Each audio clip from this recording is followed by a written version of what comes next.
Hello, everyone, and welcome to another episode of Outpost 138. I'm your host, Rob St. John, and with me, as always, is my co-host, the original Russian mad scientist himself, Stefan JD. Yeah. Yeah. Today, we're going to do our first deep dive into a video game. This is somewhat new territory for us. We only did that one extravaganza episode. I thought we'd start with a game that I don't think neither of us will shit all over, but we're also not going to die on a hill for it either. Nope.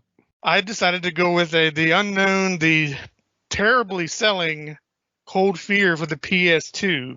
It only sold 70,000 copies and was considered a commercial failure. That makes a lot of sense. I was reading YouTube comments the other day about it, and everyone was praising it. They're like, man, this game deserves a sequel, and it was ahead of its time, and all this stuff. And I'm like, no. Nope, that is all wrong. Oh, well, I mean, it may have deserved better than it got, but I don't know if it deserved praise like it was like, the second coming of Resident Evil or something like that. No. Mm-hmm. But we'll start with, I'll go with just at first the plot from beginning to end. It's obviously spoilers. And then you and I can really get into the meat and potatoes of the gameplay of it. Yeah, I mean, the plot. The plot that there is. All right. It starts off with a CGI cutscene, that beautiful PS2 CGI of a Navy SEAL team deploying on a Russian whaler ship that is in the middle of a terrible storm. It's at night. These are like the worst conditions ever for a Navy SEAL team to be doing anything. They're exploring, and they're starting to get killed by, we don't see what, some kind of creature, whatever it is. It's literally ripping them to pieces. Mm-hmm. And then the CIA orders any other government vessel in the area. All right, any other government. So here comes a fucking Coast Guard tugboat with like 6 dudes or 5 dudes. Sausage fest. Yeah, and I believe the ship is called the Ravenswood, and it's like 5 dudes, and you play as Tom Hansen, who I think is the father of the band Hansen, possibly. Possibly. Him and his crew, they're going to see what's going on. They get on board. His crew immediately bites it off camera.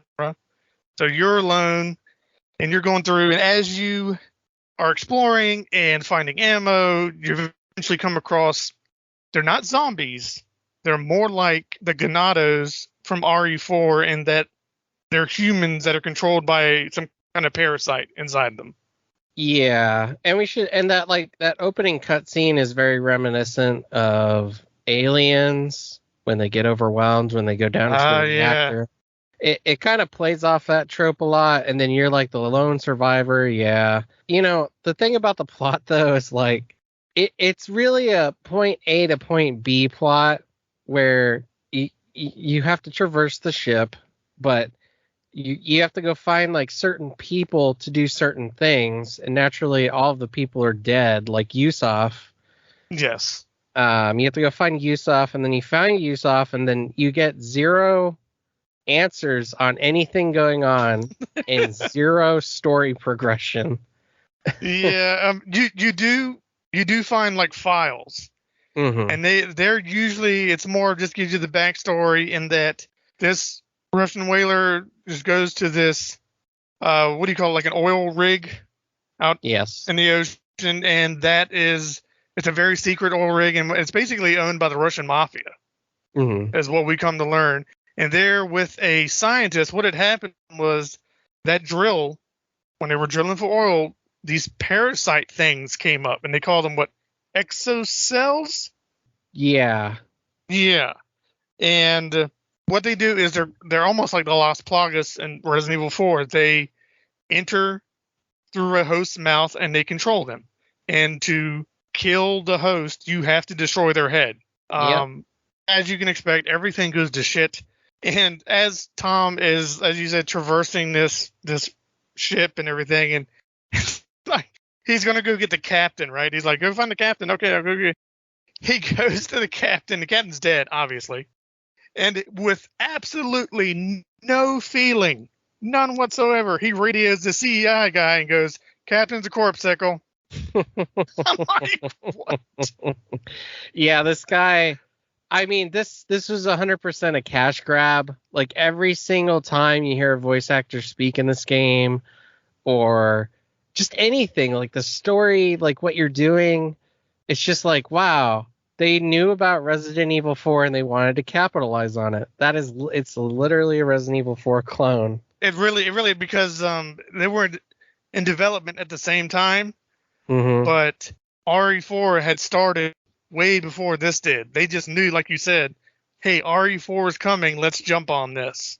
Yeah. Like there's little things too. Like one of the story beats is you have to kill this guy. I have it written down here. His name, I forget his name. I don't know. It doesn't matter. It really doesn't matter. But you have to kill this guy, and he's surrounded by all these other guys. You take them all out, and you have to get his eye to open something. Which, if anyone remembers Resident Evil 4, you had to get a dude's eye to open up something. Yep. So anyway, after all that, he meets the daughter of the main scientist, Anna, studying the parasites, and is kind of like working with the Russian mob, who's also like they're also with like an offshoot of a Russian military. It's pointlessly complicated in that aspect.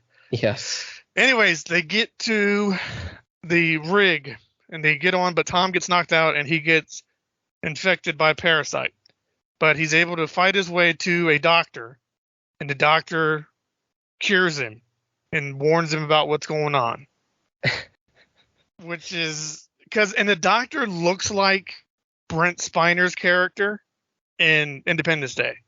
He does. He looks exactly like that. Yeah, doesn't he? The wacky mad scientist dude with the extra personality. Yeah, and then he gets killed by some invisible thing. Yeah, it's not good. It's not good. We'll talk about those things in a bit. But then it turns out that, her dad, who was the main scientist studying these things, like I said, he is big time, I'm going to force humans to evolve by releasing these parasites, right? And he's a big, stupid monster thing, and you kill him in the end. Basically. You kill him in the end. I mean, there's more, but that would be a waste of my voice and your time to hear it. Yeah. Because we really, really need to get into this gameplay. Yeah. And I mean, there's like one other thing I want to talk about that they changed, because like you get to see the concept art after you beat the game. And in it, you get to see what the character, what's his name? Bill, George, Sam? Ted? No, Tom Hansen. Tom Atkins. Oh, don't you insult Tom Atkins. He originally looked like Chris Redfield, but in this game now, and this brings it even closer to the fact that it's an RE4 ripoff, he now looks like Leon Kennedy. Yeah. It just really brings home the RE4 stuff. Yeah, and even like with Anna having to get her the antidote, I mean, it falls pretty flat. It's just like Sherry, or not Sherry. What's her name? Ashley. Ashley Graham. Yeah. Mm-hmm. Well, also there's another part where Tom was going to get infected again, and you were going to play as Anna to go get him an antidote, just like Rebecca would do for Chris in the original Resident Evil. Yep. So there was that, and now there is one thing that I thought was awesome, but it sadly got cut, and you may have seen it. It was concept art of different enemies that would be infected, the sea life infected by the parasites. Oh yeah. That shit was awesome looking, dude. Yeah, like the one cool part that it's also kind of a ripoff of Dead Space, but this game precedes Dead Space, so maybe Dead Space kind of rips it off. Yeah. But like the little things that crawl around that are infected, those things are kind of in Dead Space, but in this one they come out of, like, the first time you make contact with them, they come out of a dead whale's stomach, and it's pretty rad. I like that part. Yeah, it's another thing that's kind of weird was, like, obviously, this thing was jumping on very much jumping on the RE4 bandwagon. Wanted to grab that as quick as it could. But then you think later in RE5, a lot of the end game takes place on a boat against soldiers that are infected with a parasite. Yeah, that's true.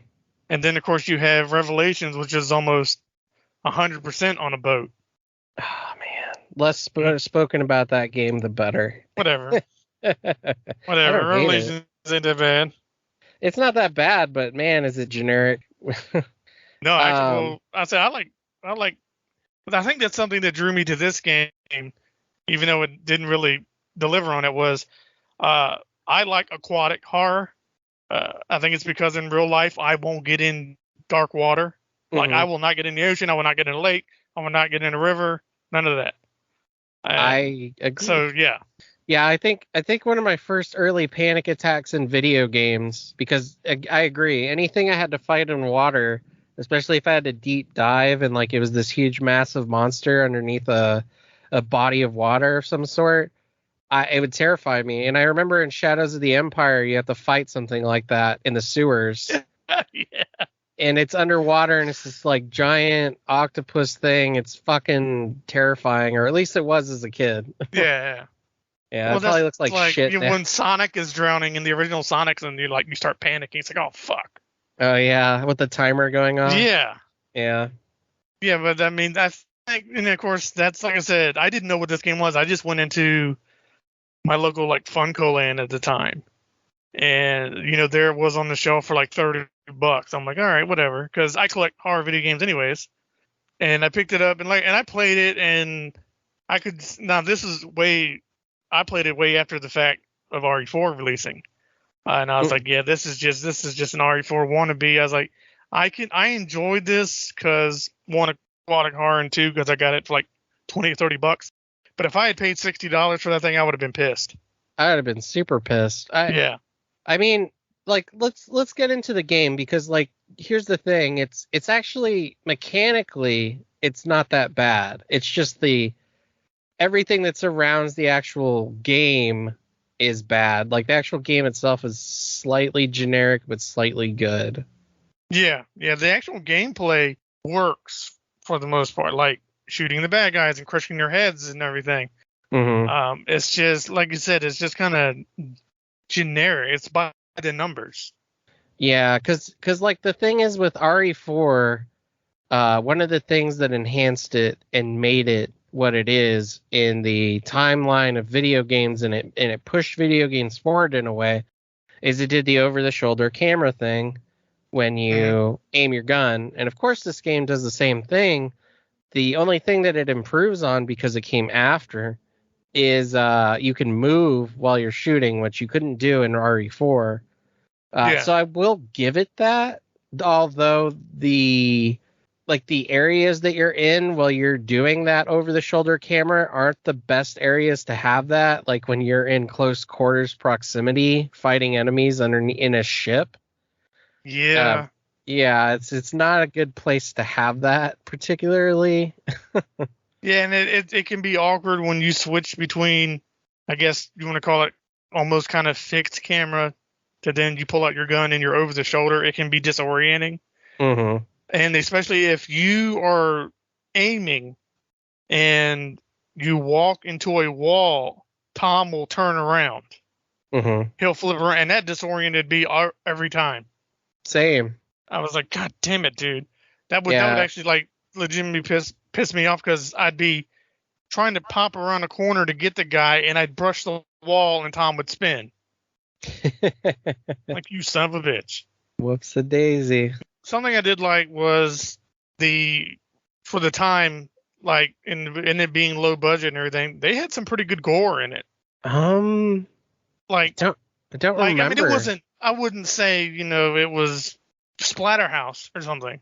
Mm-hmm. But the exobites coming out of the mouth, the heads popping. Remember the first time you think you see a crawling zombie, but it's really a dude that's been cut in half and he's begging for your help. I'm like, oh shit. Yeah, I mean, this is the game where, again, they're not zombies, but the only way to take out the enemies is headshots. Yeah, you have to destroy the head, or they keep getting back up because you have to destroy the parasite. Mm-hmm. So it is super satisfying in that way. I will agree, especially on the gore factor, is when you kill an enemy, it's always their head exploding, and that is a lot of fun. That is a lot of fun. But also, you do run into regular human enemies, just guys with guns. It's true. And that sucks. They're pretty good. Them damn commies are pretty good with their guns. Yeah. It is kind of cool when you see them fighting the infected and everything. That's pretty sweet. But man, if they turn and look at you, you're going to have AK-47 bullets up your ass. Oh, yeah. Especially the room full of them. Yes. I would say that they were probably the toughest enemies in the game. No, for me, that goes to the invisible bastards. I hated those guys, but once you get them once with the shotgun, they're not that hard. Oh my God. What they do is they scream and it blows out all the lights around. It shorts out the lights. And they're invisible and they've got glowing eyes. And I can't see for shit anyways. And then I'm dealing with this and oh man, that was infuriating. But that enemy type, like the low kind of fast enemy type, I have trouble with because I have trouble with dogs in every Resident Evil. Yeah. Unless the RE has auto aim, I have trouble with them. Yeah, they're very much in the vein of not Sadler. Who was the other guy? Salazar? No. Salazar, like his right-hand man, the invisible one. Verdugo? Verdugo? So you're talking about the little guy's right hand. Yeah. Yeah. They just call him his right hand, but it's like Verdugo or something. Yeah, the Mr. Kennedy guy. Yeah.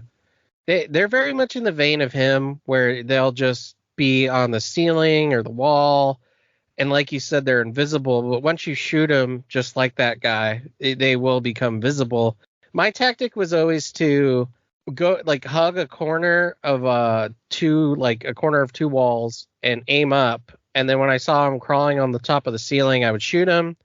They dropped down, and then I would just keep plugging them with shotgun shells. And every time they got up, you could shoot them back down repeatedly like a dog in Resident Evil. So I just basically cursed and fired into the darkness is what I did. You're like, God, did you die? God damn it. I mean, I would just assume that's how I would do it in real life too. So, yeah, but I mean, to go with it, though, it was done by Darkworks. And this was Darkworks' second game ever. So they were a young team. And to tell you, their first game was Alone in the Dark, The New Nightmare for PS1. Did you ever play that? I did. Yeah, it's not great. It's not bad, but yes, it's not great. Yeah. So this was their second game, and Ubisoft published it. You know what? That actually makes a lot of sense because there's another mechanic in this game that's also in Alone in the Dark New Nightmare on PS1 where you can only save at certain intervals. Like you have save spots, but there are only certain parts in the game where it'll allow you to save. Yeah, like when you're going through a door or something, it'll say, "Would you like to save your game?" Mm-hmm. And in Alone in the Dark, like technically you can save anywhere, but only certain parts in the game will give you these like coins or something that allow you to do that. Yeah. Yeah. Now they actually did get praise for the physics and effect of the boat rocking. They actually got praise for that because you can actually hold on to the side or hold on to a wall or a bar or something just to steady your aim. Because you can get dumped overboard and game over. Yeah, and like I actually appreciated those mechanics because when you are in the boat, it will heavily rock back and forth, which fucks with your aiming, and that's cool. That's actually nice. But the dumb thing is that when you get inside the ship, then they just go away magically. Yeah, it just stops. Yeah. Just but I gotta think though, it would have gotten super annoying to do that because you're on like the boat for the first half of the game. Mm-hmm. So think about the first half of the entire game, you can't get a steady aim. Yeah. That would have sucked. But like waves can come up and just pull you or knock you against the wall and you lose health. It can pull you off the boat. There's a lot of environmental hazards that they hadn't appeared until RE4, right? The environmental hazards of death. Because in RE1, 2, and 3, I mean, there were traps that were instant death, but nothing like you just stepped on a landmine or something. I mean, like, yeah, I guess. Well, I mean, technically, you could in RE3 if you didn't do one of those like quick time events fast enough. Maybe I don't remember. I don't know. So that was kind of new, and I said this when I messaged you this when I knew we were both playing through. This game looks better than I remember. I will agree. We did play the PC port though. Yeah, we did play the Steam port, but for a game of that era, its graphics have aged surprisingly well. I mean, it's not HD or anything, but I mean, the textures are now high quality because of the port, but yeah, it's definitely surpassing the PS2 graphics card. Yeah. So I was glad to see that, but I had wished that could you get a controller working on yours? I just used the keyboard and mouse. Yeah, that's what I did. I wanted a controller, but I couldn't get one working.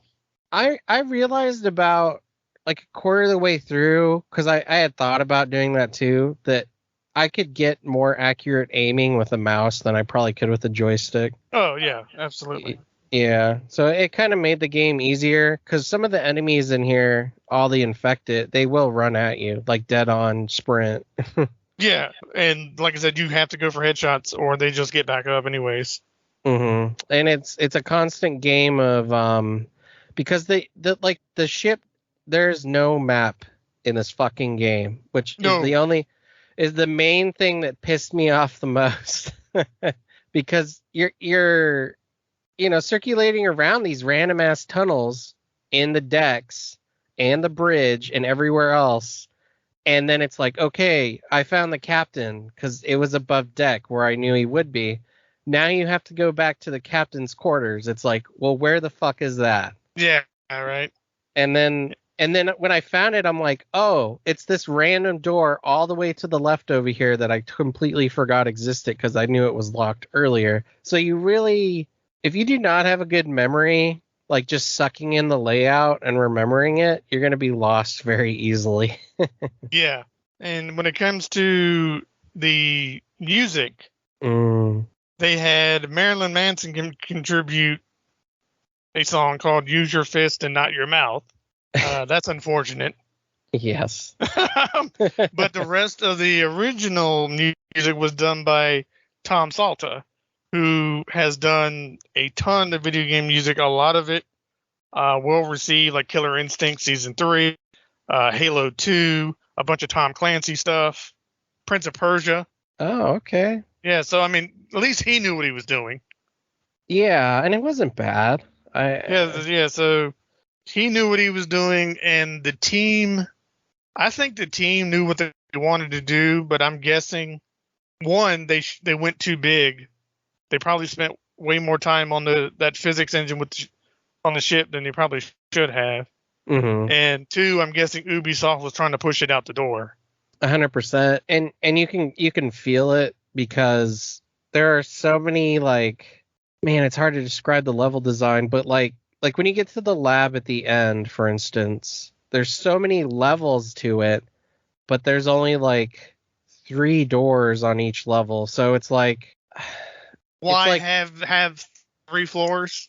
Yeah, just have 1.5 or something, and then like the elevator itself, the main one in the lab, has these basically they're like tyrants. They're these like brute tank Left 4 Dead tyrants that are in these capsules, like right in the middle of the elevator. It makes no sense. And and you're like, okay, well at some point, obviously, I'm going to have to fight at least one of those or all of those.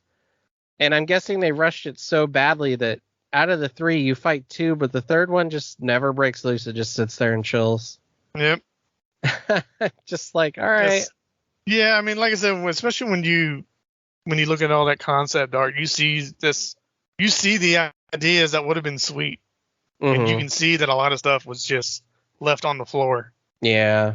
And like I said, it had to be Ubisoft's doing. It did. And the other thing, too, is the lab is probably the most boring part of the game for me. I don't know about you. Hey, just like Resident Evil games. Yeah, I hate to say it, but yeah, it really was. It was worse than Resident Evil games. Oh, yeah. But there's a lot of like the game tries to challenge you in different ways. Like at the beginning of the game, it's mostly zombies. Halfway through the game, when you get to the oil rig, then that's when you start getting invisible enemies and the tanks. But aside from that, there's nothing else that really challenges you to the point where I felt overwhelmed. I don't know about you. Yeah, I remember that one room on the oil rig. It's a larger room, and you open it, and there's like 5 or 6 dudes with guns just there. Oh yeah. And I'm like, oh shit, that was a pain in the ass. But yeah, I mean, other than me panicking and being belligerent about the invisible guys, yeah, I agree with you. Yeah, and tough to say too is that the game doesn't offer any bosses like whatsoever. Nope. Apparently, you can also miss out on the extra weapons you get. Personally, I think I might have missed one, but I got the flamethrower, shotgun, machine gun, pistol, and I think something else. Oh, the grappling hook. Yeah, there's a flamethrower. And I got a flamethrower. So okay, then yeah. Okay, but was there one more weapon after that? If there is, I didn't get it. Yeah, but it's like I think one of them, especially the flamethrower, you really have to go out of your way to one particular room, and you have to like do a little puzzle thing specifically to get it. And if you don't, you'll just never get it. Yeah, it reminded me the hoops you have to go through to get these extra weapons. It reminded me of the incredible nonsense you had to do to get the Magnum in Code Veronica, which was leave the fire extinguisher where Chris can find it as Claire, pick it up as Chris, refill it, take it to Antarctica, and then put out the fire and get the Magnum. Just normal things. I'm like, oh my god, are you kidding me for a Magnum? And then you play, another RP, and you just pick it up off the fucking floor. Yeah, it's on somebody's dead corpse right in front of you. Right. It's just right there. Now, one thing we were denied that this game could have brought us was it was reported that Avatar Films had purchased the rights to a film adaptation.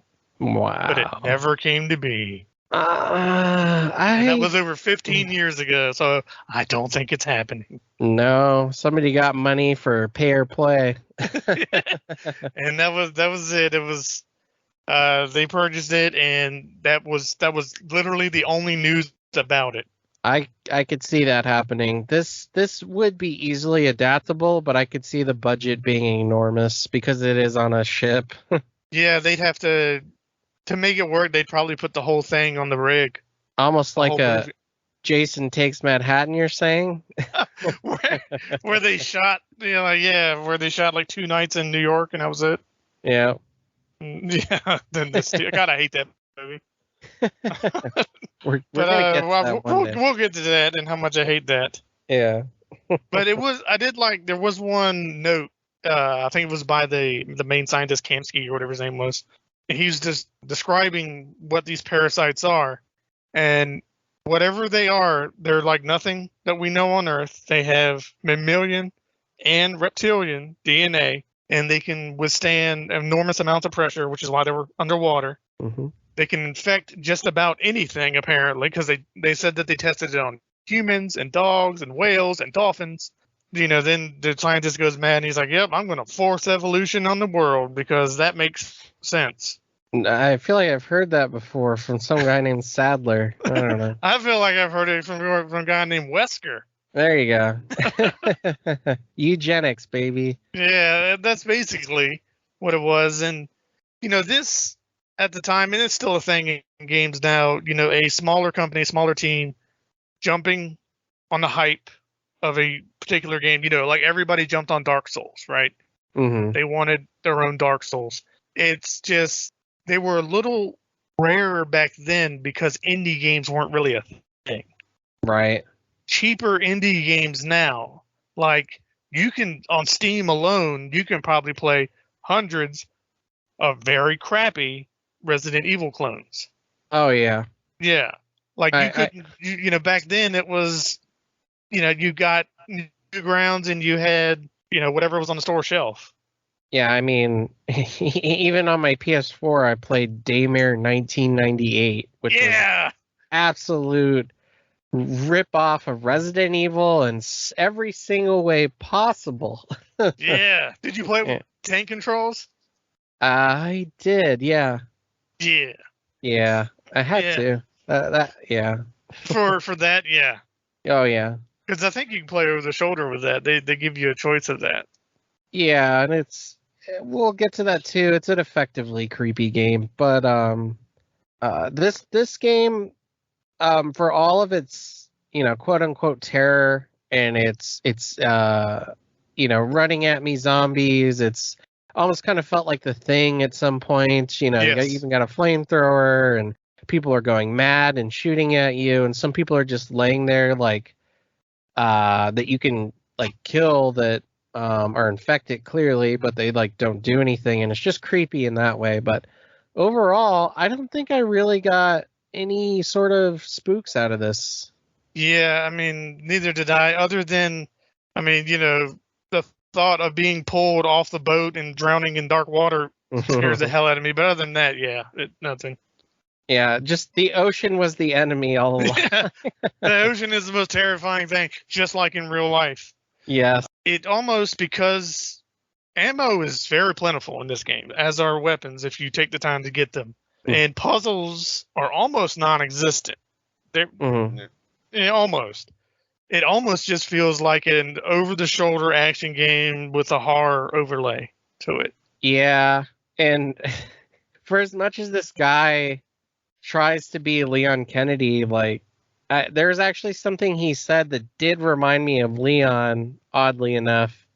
When he tries to go and open like a locked door, he'll say, "Great, it's locked." And one of the things Leon says at the beginning of Resident Evil 2 is he says, "Great, the radio's out." And it always reminded me of that. Yeah. Yeah, when they're in a cop car, right? Yeah. Yeah. The opening CG cutscene. Yep. Great, the radio, and then that zombie jumps from behind. Yeah. Which is the same motto as Leon, just textured differently. It's zombie Leon, yeah. It really is. Oh, I can't wait I hope this episode does well, because that is something, we're kind of like seeing how well this is accepted before we do any of the big boys, because I can't wait to do the RE franchise. Oh, yeah, and expect those ones to be very long, drawn out, and just gonna like splooge everywhere on those episodes. Dude, I'm like, oh yeah, because I went back and I played the original PS1 version last week, I think. I don't know. It was in between us doing episodes. And, I watched the goofy ass intro, right? The live action and everything. Mm-hmm. And, when it's introducing the cast and it's like, Chris Redfield, Joe Valentine, Albert Wesker. Yeah. And then it gets to the end and it goes Resident Evil. I got goosebumps. I got them now talking about it. That's how much I love that goofy bullshit. Oh man, it's classic. Yeah, I mean it's awful. I mean, if you look at it as no, what do you call rose tinted glasses, and you just look at it, that is garbage ass live action bullshit. It is, but I don't know. I think there's still something like Dawn of the Dead or something, like something charming about it.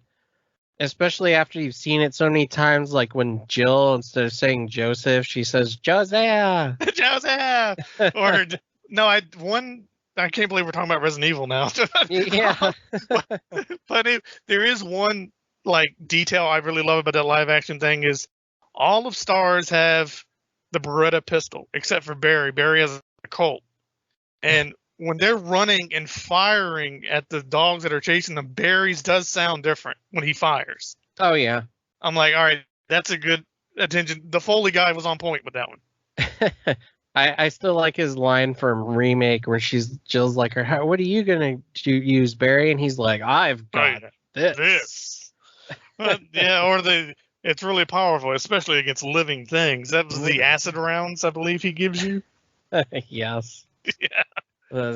Mellow yellow, I think he calls it. But yeah, it's super fun, and then you get to realize that Forrest Speyer, I believe is how you pronounce that last name. He was Bravo Team's sniper, but he had the grenade launcher. What? Yeah, apparently he panicked and was like, "It's this one." But anyway, back to on point of what we need to be talking about. Cold Fear is forgotten, and probably with good reason, because, like I said, it only sold about 70,000 copies. It was considered while it was a critical success, it got above average ratings, average to above average. It was a commercial failure. Yeah, and I should say that I don't hate this game at all. As a matter of fact, I was completely into it through the whole experience. I just was sometimes taken out of it for like dumb little aspects, like when Tom gives Anna the antidote. He's also infected because like he's tumbled and like one of them crawled into his mouth. It's ridiculous, but he literally, the character's animation, he just falls flat on his face like right after he does it. And it just looks so bad. It's like, what were you thinking? Why? It's when I see stuff like that in any game, I'm like, that is just a cut corner. That is exactly what that is. That is the publisher saying, hurry up and get this out the door. Yeah, and I'm fine with it for the end experience of the game, but it stuff like that really did kind of take me out when my interest did get involved in any way. My big issue with it was, especially when I first played it, 15 years ago or whatever, was, like you said, you first get introduced to the actual exobyte parasite things. They come out of that whale carcass, right? And to me, that set up that eventually you're going to fight some giant, massive sea creature that's going to take up like half the screen, and that never happens. Yeah, like Revelations or something. Yeah. I was expecting some giant Kraken, horrifying thing. Like Deep Rising with Treat Williams or something, but no, it never comes to pass. And it's kind of like I got Sea Monster Blue Balls. It's like it never happened. Sea Monster Blue Balls. Yeah. My favorite punk band. That actually is a really good. It is. It really is. That's it. We're starting a band, Rob. All right, that's fine. We'll have to sound like Primus though, because I can do the country twang, but that's about it. That's all I got. I got no musical skill. Yeah, I'll just I'll play the bass. I could do that. No, but there's one other thing too, like the most annoying part of this game, sadly for me, and it's a cutting corner, like super cutting corner, like NES style cutting corner. Oh dear. Is two things. First off, the end cutscene. You literally get in a plane as you're flying away, and as the ship explodes, because you set C4 charges, it fades to black, and that's just your ending. That's your whole fucking ending. Yep. You don't even get to enjoy the ship blowing up. Nope. Halfway through the explosion, it fades to darkness, credits roll. It should have like faded to just like a text on screen that said that the budget ran out, and that's it. Congratulations. Yeah, strength is willing in your body. Exactly. Now go and rest our hero. It was literally that, and then also the end boss fight is awful. And yeah, it's a gimmick. The whole thing's a gimmick. It is, and breaking it down, Anna is setting the last of the C4 charges on the heliport pad, which I have no idea why, because it's not going to really explode anything like important on the ship, on the vessel, on the tanker. And the boss is like slowly walking towards her, and you have to shoot him in the ass to get his attention. And literally. And then he runs at you exactly like a tyrant, to where if you circle around on his right side, he'll swing with his left and miss you every single time. And then when he has to grab you. Yeah, and then when Anna like finally sets the charges and she's like, "Come on, let's go to the plane," you have to like do 3 specific things to the boss. And what it is he runs at you, you step to the side 2 feet, he decides to pick you up. You have to tap the button really quick and then shoot at a specific moment. And you have to do that 3 times. That's it. That's it. There is no just shooting him for, try to just take down all his health. No, you have to do that little quick time event. And it's extremely difficult sometimes to get him to want to sometimes he just doesn't want to grab you. And it's like, oh my God. So fuck that boss. Yeah, and that's the only boss. It is actually, yeah, it is. Yeah, that is the only boss. It's a tyrant ripoff that you have to beat with a frustrating mini game or quick time event. Yeah. And it's weird too, but like correct me if I'm wrong, Rob, but don't you see the boss in the tanker earlier, like hanging up in like a vent or something? Yes. That is the last boss, right? Yeah. Yeah, it's just sitting there and you can walk right up to him and he doesn't do anything. It's bizarre. Yeah. But one thing this has got going for it is I believe this may, well, for me, this may be the only game I know that you play as a member of the Coast Guard.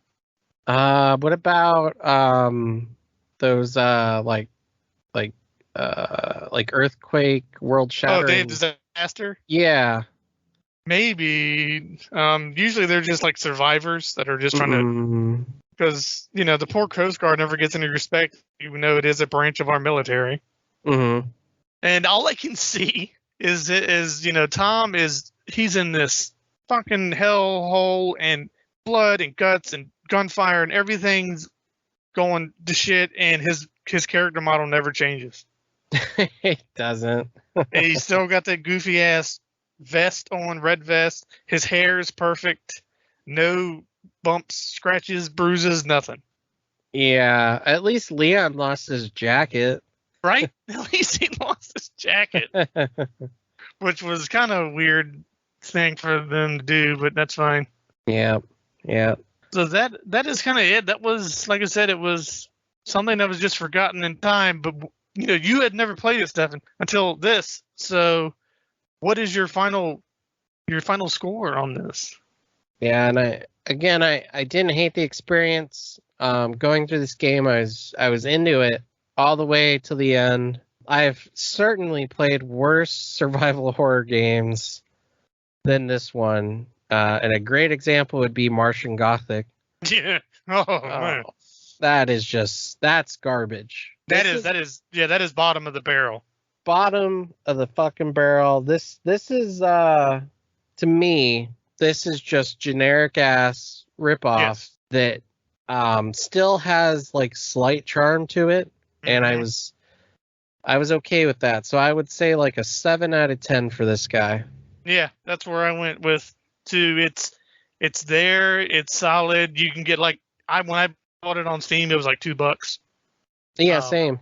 Yeah, so if you are desperate for that era of a survival horror game, you can do way worse. But obviously you can do a lot better too. Yes. Now that we're here near the end of this episode, I did want to bring up, we did the extravaganza where we talked about all these different horror games throughout our childhoods and adult lives. There's two that I didn't bring up that I'm actually kind of ashamed of myself that I didn't bring these up. One of them is the Evil Within franchise. Now I'm ashamed as well, Robert. Because you didn't bring it up. Evil Within, the first one, was really good. I do think it was hindered by Mikami trying to recapture Resident Evil 4. I mean, especially at the beginning there, when you're first in the bullshit, we'll just say. Mm-hmm. It was very much it's like Mikami really, because if anyone doesn't know, this was Shinji Mikami, one of the co-creators of Resident Evil. He worked with Bethesda on this game, and it was a survival horror game, and it was really good. But like I said, I think it was hindered by him trying to make it RE4 2. And I also think he didn't have anyone looming over him to be like, you have to make it, there was nothing to base it off of. So it was its own thing, it wasn't, it wasn't like Sweet Home or Resident Evil. Yeah. So I think that's why people didn't like it, is because it just went a little too far into the extraordinary. Well, that, and I thought it also relied a little too heavily on the one-hit kill monsters. There were a lot of those in that game. There really was. I think Chapter 9, there's one that if it just touches you, you're fucking dead. And it annoy. Like, I will always hate that chapter for that. Yeah. But the sequel improved on everything in that game. We won't get to it and everything, but we did, both you and I praised it. And Stefan and I are in a video game group on Facebook. It's where we met, actually. Mm-hmm. And I posted about how much I loved Evil Within 2, and some guy commented, I won't name names, some guy commented that the Evil Within 2 might be the worst game he's ever played. Now, either he hasn't played many games or he's just trolling us, because there's no way. There's just no way. I need to know who this person is so I can block them. Okay, I'm not saying that everyone's going to love Evil Within 2, right? Like, I could show my sister Evil Within 2, right? She's a gamer. She plays it. She probably wouldn't like it, but she sure as hell wouldn't say it's the worst game she's ever played. Yeah, no. Oh, no. The way I've always attributed, like, if anyone's like, oh, how is it different from the first game? The way I always explain it is you're in a town. It almost kind of feels like you're playing Resident Evil Outbreak, except for you can go wherever you want to go. Yeah, it's almost open world. Yeah. And it's super fun, and I can't wait to get to that game. And the second game that I wanted to bring up, and this one is tied for me on the scariest game I ever played, along with Alien Isolation, because we talked about that. Mm-hmm. Subnautica. Subnautica scared the hell out of me. It's underwater survival game. Yeah, I've heard about it. I've never seen anything of it. Yeah, it's literally no real story build up. You're in a spaceship. It crashes on an uncharted water planet. Like, the whole planet is underwater. And you're the only survivor, and you've got a few stuff to help you get underwater. And then, it's like, okay, now you got to find food and shelter and build this and build that. And that, of course, I already explained how I'm scared of dark water anyways. And then...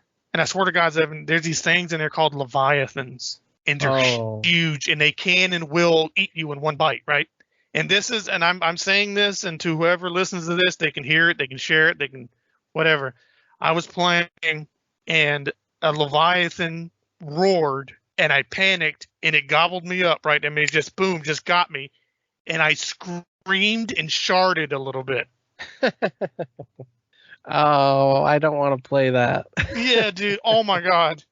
Like, that's why I'm actually scared of dark water in real life. It's not because, germs or infection. No, I'm scared that there's some kind of monster in there that's going to get me.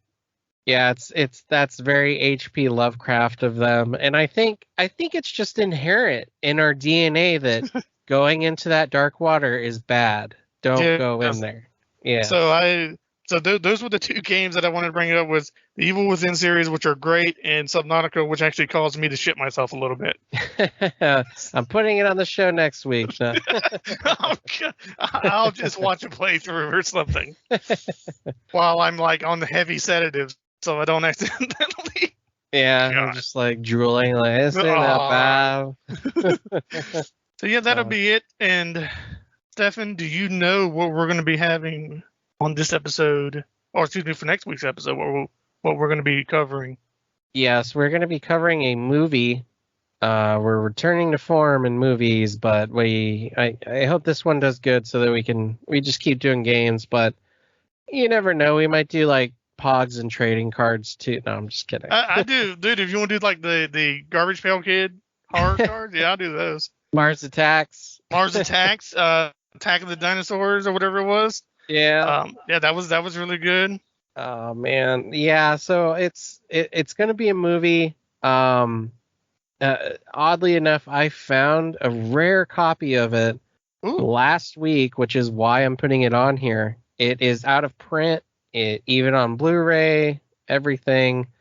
It is called Society. It is a 1980s movie. It's fucking disgusting. And when you say you found a rare print of it, you mean that you now have the Japanese Laserdisc release of it, correct? I have a American released one where it came with, it was a 2-pack, one of those special 2-pack ones. It came with another movie called Spontaneous Combustion. I've never heard of that. It has Brad Dourif as the main character, voice of Chucky. Yeah. I'm on board so far. Yeah, and he has the ability to make people explode with a thought. All right, I'd watch that too. Yeah, sure. Yep, And so yeah, I think it has something to do with him being insane or like he was abused. So it's like Akira styles of like craziness, which nice. Yeah, after I watch it, it might end up on here. We'll see. But yes, next week it's going to be Society, and I hope everyone tunes in for it. Yeah, Society is. I've seen it, not for many years though. Society is a fun movie, especially if you haven't seen it, please watch it going in with no spoilers, and then listen to the episode. Yes, that would be my advocacy as well. Yeah. All right. So again, everyone, thank you for listening, and if you can, please share this with anyone you can. We love doing this, and we'd love to reach more people. Yep. And oh wait, Rob, are you still there, Rob? Great. The radio's out. Oh Jesus.